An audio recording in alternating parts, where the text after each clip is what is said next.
Hello tout le monde. Bon, bah, je vais décoller bientôt pour la Réunion. Découverte pendant 2 semaines. Et là, je suis à la gare de Vannes. Voilà. Donc, c'est parti pour entre guillemets les vacances, parce que je vais être en télétravail aussi. Donc, voilà. Allez, go train.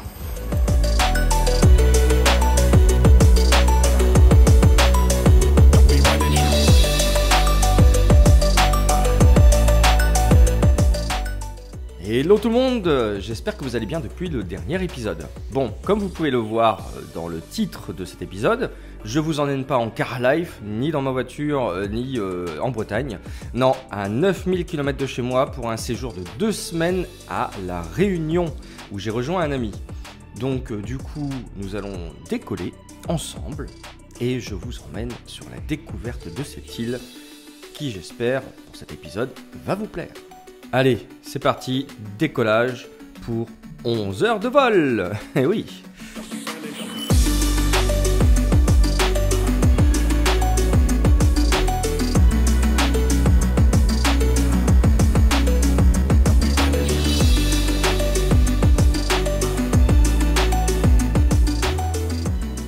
Et voilà, bon, ça a été rapide hein, sur la vidéo. Donc j'ai atterri, j'ai rejoint directement Grégory pour déjà commencer la visite. J'ai même pas eu le temps de me poser que ça y est, c'était parti. C'est donc dans un rythme effréné qu'on va partir découvrir certains endroits.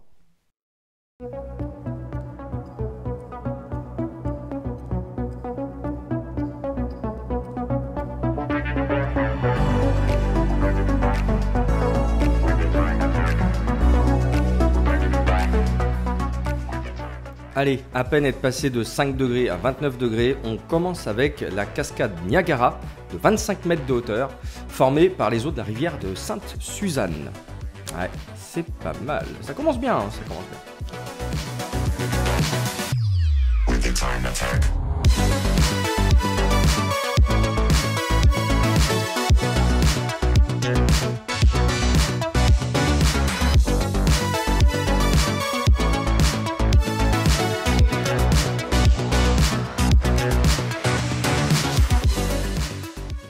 Direction maintenant le studio dans lequel Grégory m'a reçu la première semaine, et en chemin, passant à Saint-Denis, chef-lieu de l'île, j'ai pu filmer des anciens canons dirigés vers l'océan censés prévenir l'attaque des Anglais, qui ont finalement débarqué à l'ouest de l'île et ont assailli Saint-Denis à pied depuis les montagnes. C'est ballot quand même.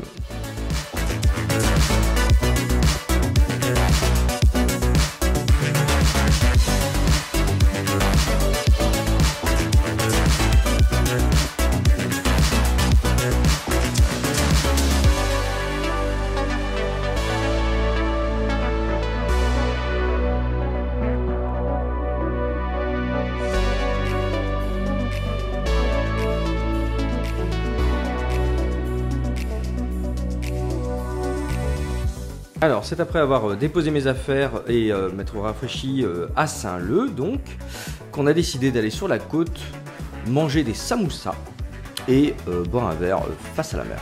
Wow, c'était pas mal, c'était pas mal.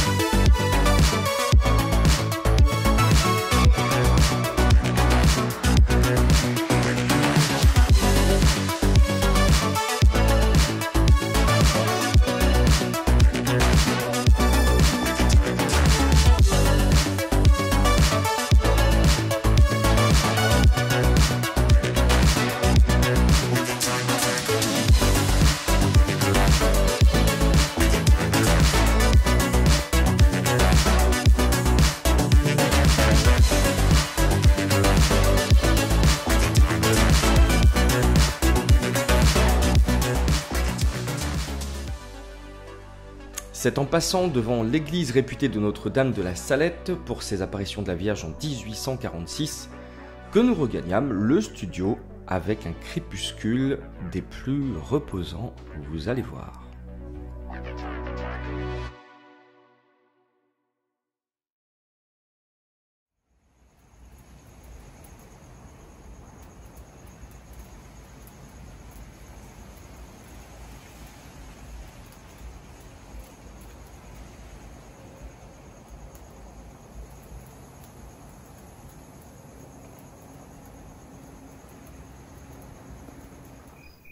Alors que dire aussi du ciel étoilé breton de la Réunion? Eh bien, à part qu'il est beaucoup plus intense qu'en métropole. Forcément dû à une pollution lumineuse beaucoup moins présente. Allez, rendez-vous demain matin pour aller voir très tôt le lever du soleil au Meido. Il fait 22.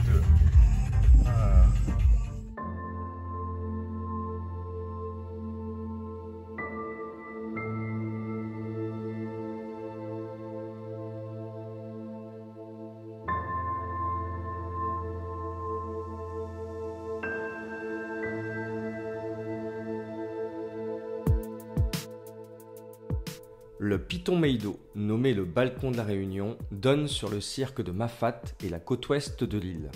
Il culmine à 2190 mètres, ce qui fait de lui le spot incontournable pour embrasser la beauté de l'île en un regard.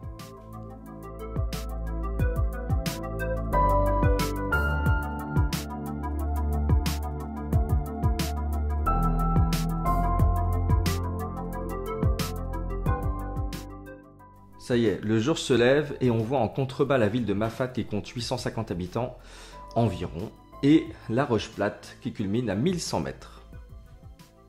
En tout cas, avec les images qui arrivent, vous allez voir que ça valait le coup de se lever un petit peu avant 3 heures le matin. Ça piquait mais le spectacle était incroyable.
Bon, voici un fruit qui pousse sur l'île, que l'on appelle pitaya.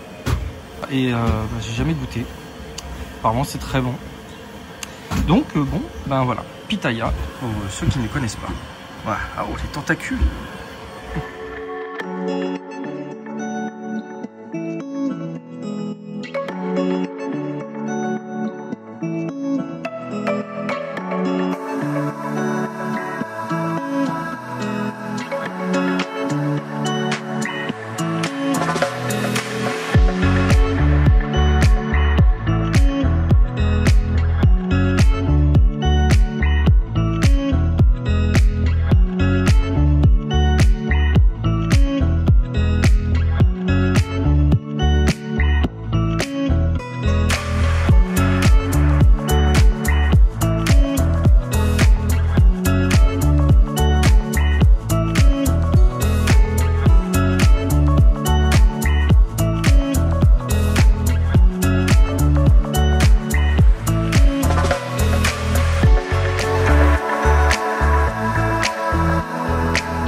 Bon, fais kiff, hein? Fais qui? Fais-moi, les filles! Bon, putain, fais-moi! Oh, tu fais quoi? Putain! Elle te regarde, hein? Ben oui! Bon, mais c'est quoi? C'était énergumène! Waouh, super! Je te connais pas! Bon, je suis un varan! Non, t'es juste un lézard! Essaye de tourner. Je fais mon retour, je suis là. Allez, vas-y, on peut jouer. 1, 2, 3, soleil. 1, 2, 3, soleil. Oh, attends, je bouge. 1, 2, 3, soleil. ça marche. 1, 2, 3, soleil. 1, 2, 3, soleil. 1, 2, 3, soleil. Et il a failli se faire avoir. 1, 2, 3, soleil. Allez, hop, je t'ai vu.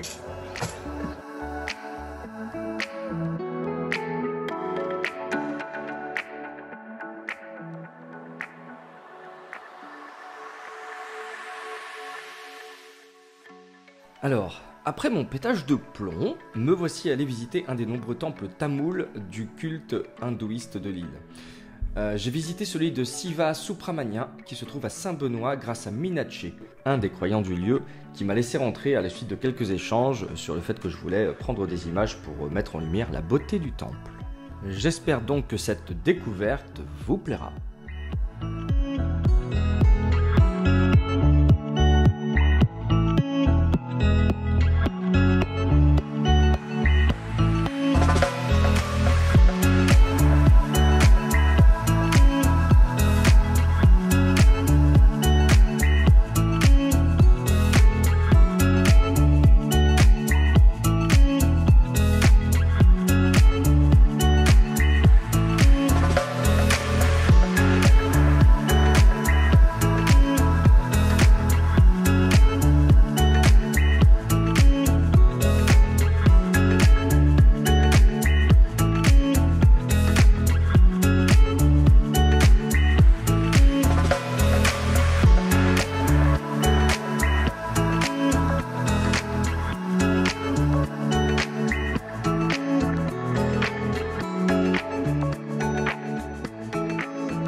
Mosaïque communautaire et religieuse, la Réunion est un exemple du vivre ensemble.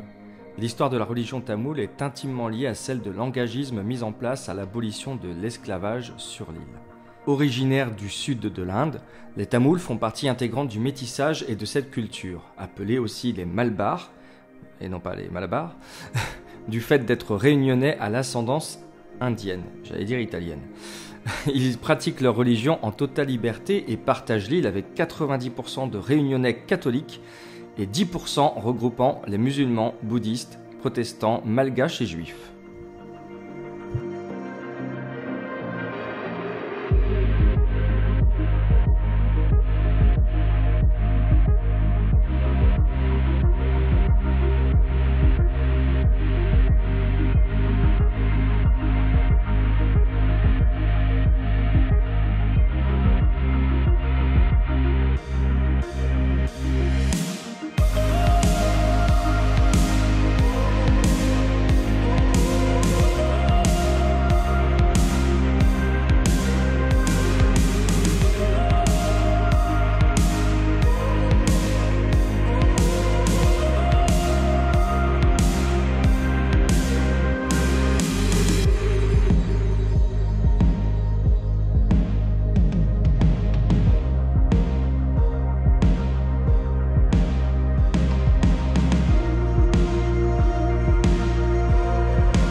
Et regardez, on pourrait dire que les pigeons n'ont pas de religion, mais regardez celui-là. Hein? Qu'est-ce qu'il va faire? Qu'est-ce qu'il va faire? Non mais c'est quand même dingue. J'ai réussi à prendre l'image quand même. J'ai bien fait de filmer.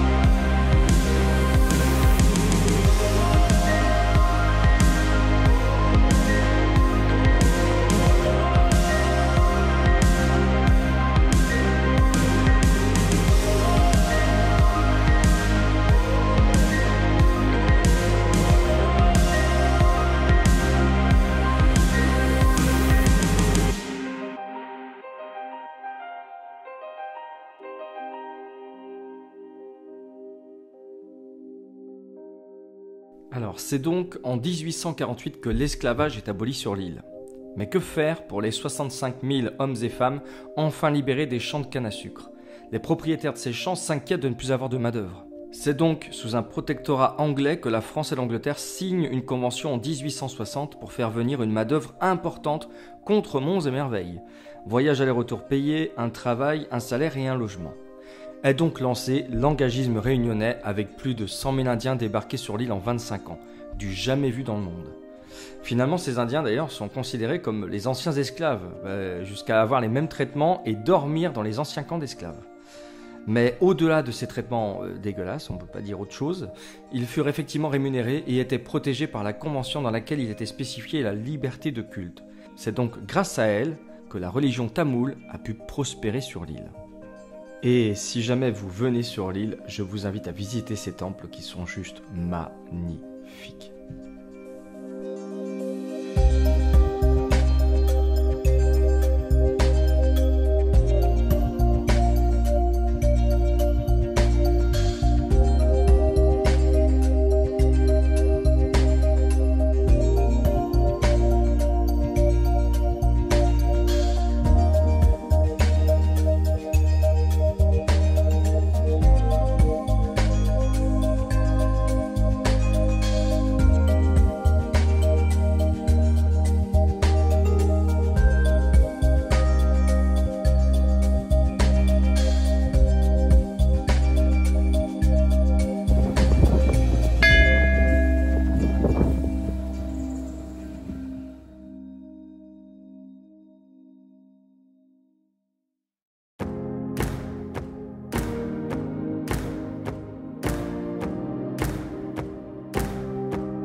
Allez, changement d'ambiance. Donc là, j'ai été découvrir le fameux lagon avec la barrière de corail qui empêche les requins de passer.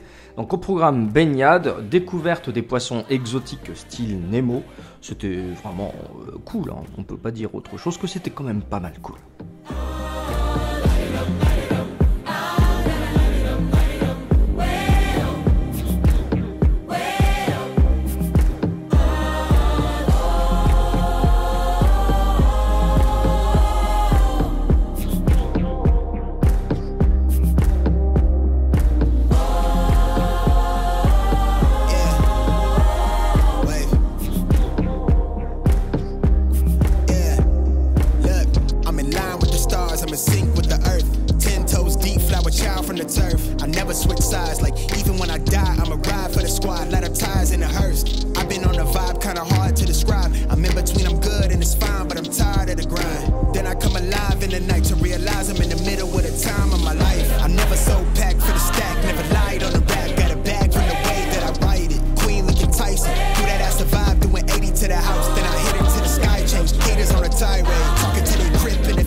Bon, après une petite baignade dans une eau transparente, bleu lagon turquoise, eh bien, nous avons été avec Grégory et une amie à lui, j'ai nommé Céline, prendre un petit verre en terrasse, les pieds dans le sable.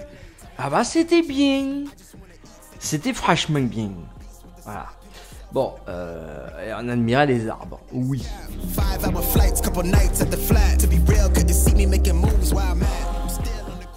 Allez, après ça, direction le musée du sel sur la côte pour manger des samoussas. Eh ben oui, encore. Et après avoir vécu quand même 1 an et demi sur l'île de Noirmoutier, j'en ai vu du sel. Bah alors, je pensais pas en trouver sur l'île de la Réunion, soit dit en passant. Pourquoi je prends un accent marseillais là ? En tout cas du sud, je sais pas, peut-être que j'étais vraiment dans le sud-sud-sud. Bref, on va pas chercher.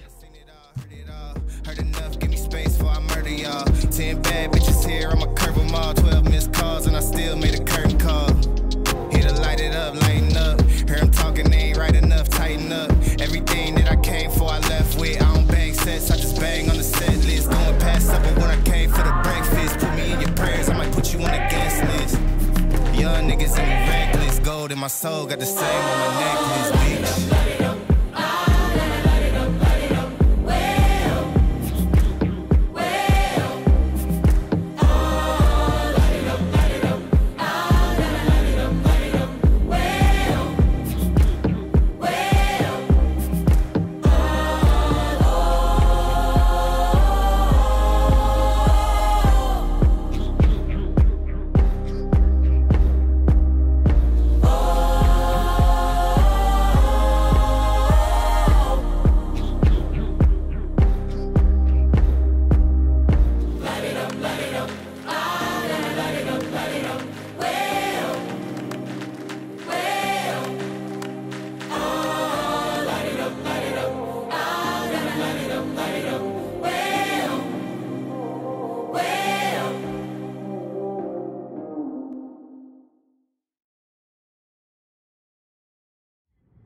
Voici donc le 5e jour en direction du Cap Noir pour une petite et tranquille rando.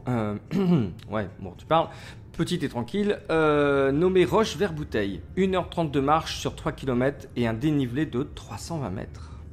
Et en aparté, combien de bagnoles blanches sur l'île? Il y en a énormément, mais celle-ci, elle est bizarre.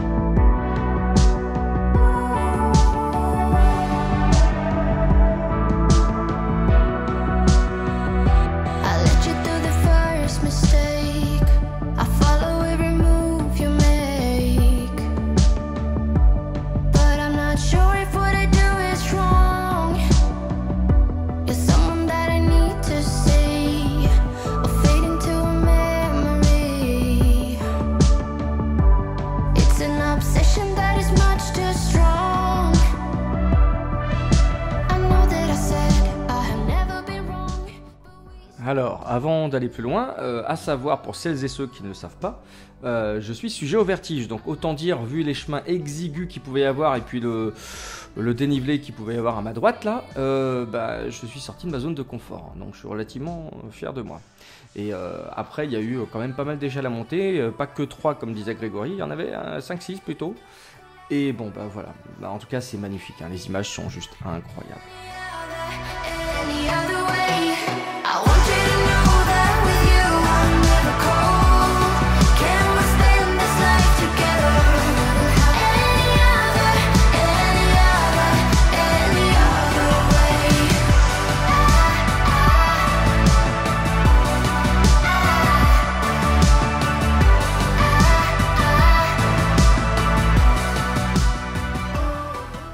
Alors, me direz-vous, pourquoi le nom de Roche vers Bouteille? Anciennement, dans les murs d'enceinte en ciment, on scellait des tessons de bouteille et en créole, tesson se dit vers bouteille. Le fameux rocher qui culmine à 1235 mètres arbore des inclusions pierreuses faisant penser à du vers bouteille. Et vu qu'en créole, rocher se dit roche, on a donc le nom de Roche vers Bouteille. Voilà, c'est simple, hein. Et certains l'appelaient d'ailleurs aussi la roche tête de Zoizo. Alors pourquoi ça, là, je sais pas.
Et voilà, la partie 1 est terminée, j'espère que cette partie vous aura plu.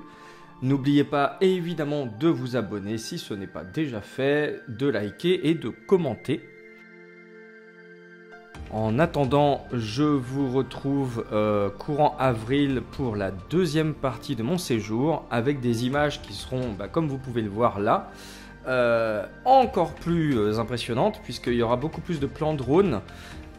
Et donc au programme de cette deuxième partie, ça sera la deuxième semaine où je serai en Airbnb avec piscine, donc comme vous pouvez le voir, c'était sympa. Et au programme donc volcan, plaine des sables, cascades et coulées de lave, etc., etc. Il y avait beaucoup de choses. Donc évidemment, j'espère que vous serez au rendez-vous de cette deuxième partie. Et en attendant, prenez soin de vous.